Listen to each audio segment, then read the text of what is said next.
Hello, and welcome to my course on case study methods. I'm Andy Bennett. I'm a professor of government at Georgetown University. I've taught this course many times over the last 20 years all over the world, and so I decided to put together this video version of the course so that all kinds of students could benefit. The substance of this course is relevant not just to political science, but to many other fields. I'm a political scientist, so many of the examples I will use will be from political science and international relations, which is my specialty. But I think this course is relevant not just to political science, but sociology, economics, public health, also environmental studies, business studies, basically any of the social sciences.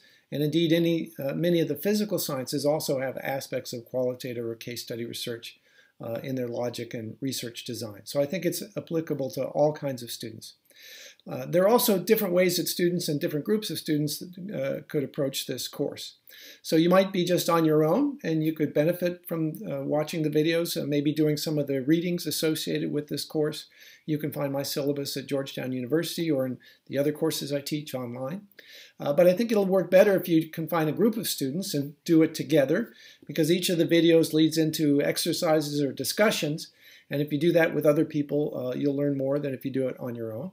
And the way you'll learn the most is if you do this video version in association with one of the courses that I teach myself, whether it's an online version of the course that I teach synchronously with Zoom or in person. And that way you'll learn the most. You'll get direct feedback from me and leading the discussions, and depending on which version of the course you take, I might give you also specific feedback and comments on your research design, whether it's a PhD thesis research design or a master's thesis or some other kind of high-level or professional research. But it's important that you take an active role to the course and the way that you approach it. It's a little bit like weightlifting. You could watch me lift weights, right? And that wouldn't be very interesting, and you wouldn't benefit very much from it. I might get stronger, but you won't. You could also lift weights by yourself, and that's pretty good. You'll get stronger, but it helps to have a group to do it together and stay motivated and learn more. And you'll learn the most is if you work with a professional trainer, or in this case, a professional teacher who can give you feedback and make sure you're doing things right and getting things right and learning the most that you can. So if you want to take a course with me, you can sign up.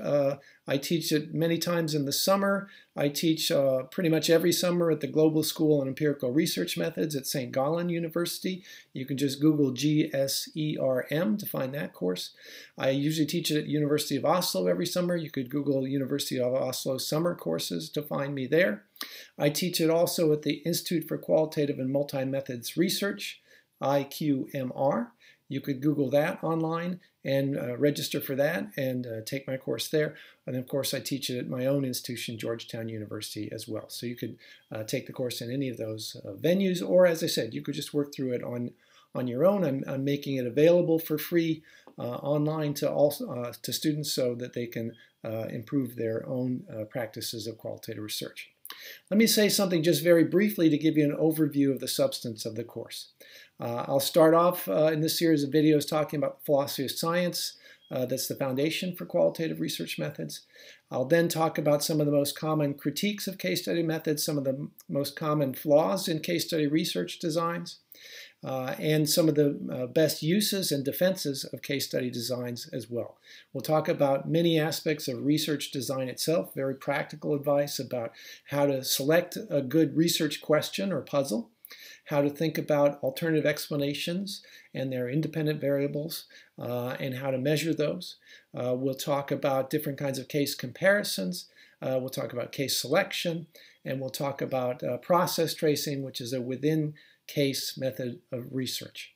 We'll talk specifically about Bayesian process tracing, which is a way to use Bayesian logic or even Bayesian mathematics to have a better sense of the power of alternative explanations of the outcomes of a case. I'll talk about multi-method research, how to combine qualitative and quantitative research into the same research project or research design. And I'll talk about typological theorizing, ways of building typologies as theories about different kinds of cases. And I'll talk about field research, including both interviews for your research and archival work for your research. So we'll cover a lot of stuff. I hope you find it helpful. If you're taking a course with me, I look forward to seeing you and meeting you either in person or online. Thanks very much.